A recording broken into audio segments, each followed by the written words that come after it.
Hello guys.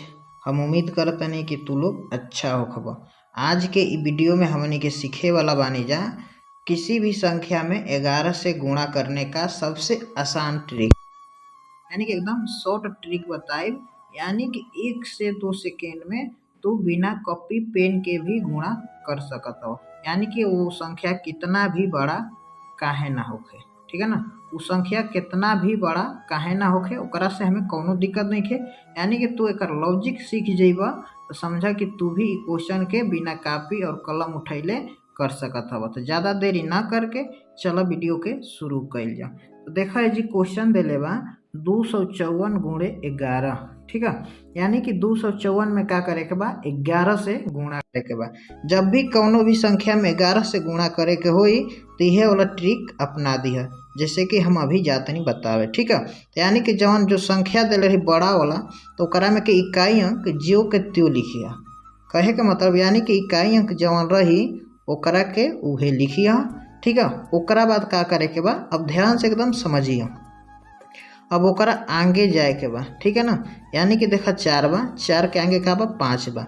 अब इन दोनों के जोड़ देवे के बा, 4 और 5 जोड़बा तो का हो जाए 9 हो जाए, ठीक है ना।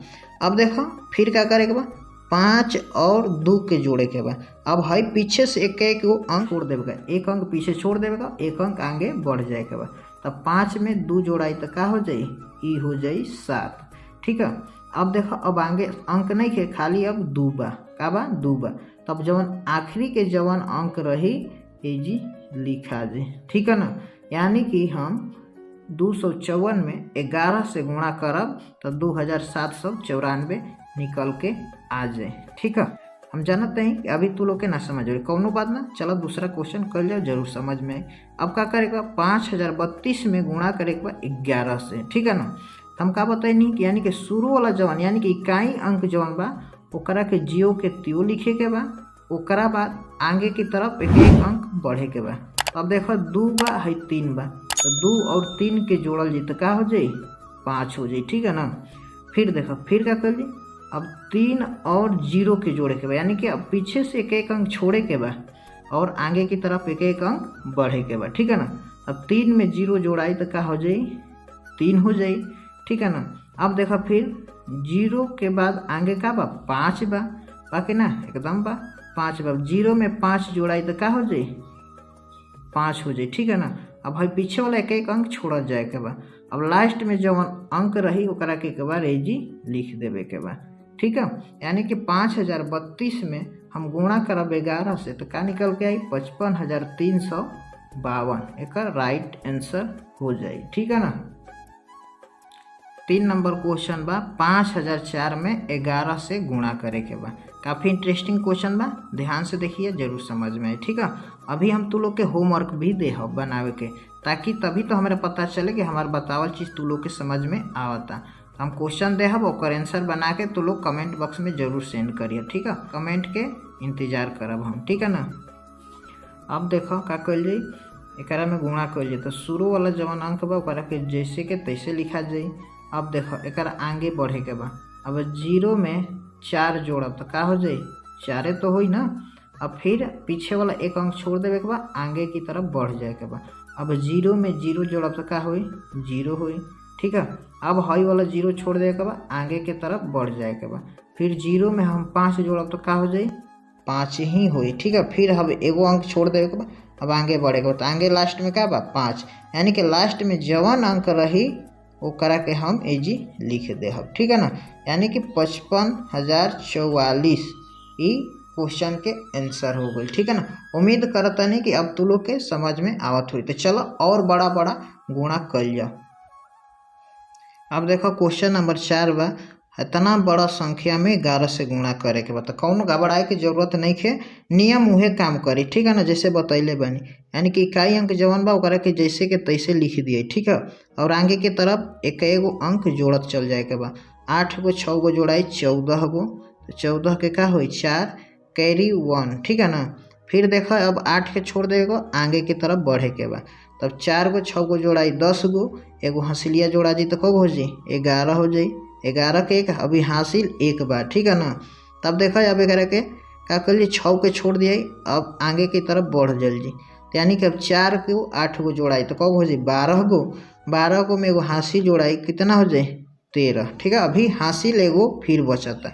तब देखो अब 4 के छोड़ दिया, एगो अंक आगे बढ़ जाए जी। तब 8 5 जोड़ल जी तो कितना हुई 13। 13 गो एगो हासिल कितना 14 हो जाए ना। 14 के 4 हासिल 1। ठीक है, अब वही 8 के छोड़ दिया, अब 5 और 9 यानी कि एगो संख्या आगे बढ़ जाइए। ठीक है ना, 5 और 9 जोड़ाई तो कितना हो जाए 14।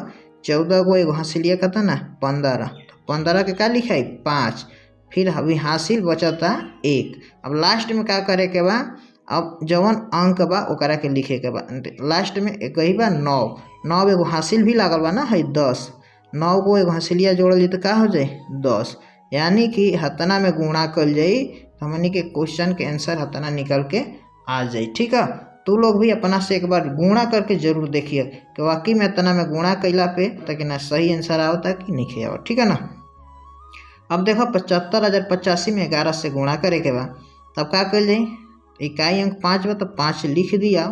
अब ओकरा बाद एक गो अंक आगे बढ़ल जाओ जोड़ के तरफ। ठीक है, 5 8 जोड़ाई तो कितना हो जाए 13। 13 के 3 हासिल 1 याद रखिए। अब एक अंक छोड़ देवे के बाद एक अंक बढ़ जाए के बाद 8 में 0 जोड़ाई तो का हो जाए 8। एगो हासिल लागल रहे, हासिलिया का हो जाए 9। अब हासिल नहीं खे। ठीक है, अब एगो अंक छोड़ दा, एगो अंक बढ़ जा आगे। तब 0 आ गई, 0 में 5 जोड़ाई तो का हो 5। तो ये लिख दो 5। अब देखा एगो अंक छोड़ा, एगो अंक आगे बढ़ा। तब 5 में 7 जोड़ाई तो कितना हो जाए 12। तो 12 के का लिखा है 2, इना कि 12 लिख दिया गलत हो जाए। 12 के 2 हासिल 1। ठीक है ना। फिर लास्ट में अब का बचता 7, यानी कि हम बतैले बन जब लास्ट में अंक बचेला ओकरे के लिखल जाता 7 बटुए। लेकिन एगो हासिल भी लागल बा जी ना, तो हासिलवा एमा जोड़ा जाए तो 7 एक का हो जाए 8 हो जाए। तो यानी कि क्वेश्चन के राइट आंसर निकल के आगे हमनी के हताना। ठीक है ना। उम्मीद करता नहीं कि तू लोग के बहुत अच्छा से क्वेश्चन समझ में आयल होगी। यानी कितना भी बड़ा गुणा काहे ना हो, अगर ओकरा में 11 से गुणा करे के हुई तो यही ट्रिक लगा के तू लोग मुंह से भी बना सकता बिना कॉपी कलम के। ठीक है ना। अब लास्ट में 6 नंबर क्वेश्चन जवन बा तू लोग के ई होमवर्क क्वेश्चन के आंसर बना के कमेंट बॉक्स में जरूर भेजिए। ठीक है, ताकि हम देखब कि हमार बतावल ट्रिक तू लोग के समझ में आवता कि नहीं खे आवत। ठीक है ना। अगर तू लोग के इस सारा ट्रिक अच्छा लागल हो तो वीडियो के लाइक कर, चैनल पे नया हुआ तो चैनल के सब्सक्राइब कर दो, कहाँ से कि सही वीडियो टाइम टू टाइम तू लोग के मिलत रही। इतना कीमती समय देवे खातिर आप लोग के बहुत बहुत धन्यवाद।